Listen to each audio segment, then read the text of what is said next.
नमस्कार.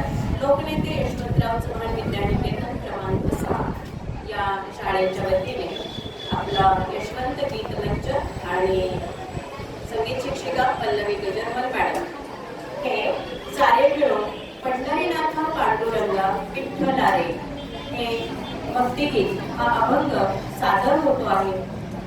कारणही तसंच आहे.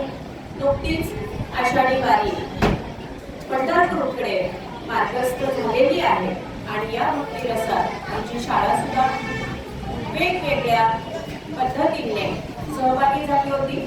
सेवावारी रामकृष्ण हरी यामध्ये आम्ही सहभागी झालेलो होतो आणि आता ऐकूयात हा एक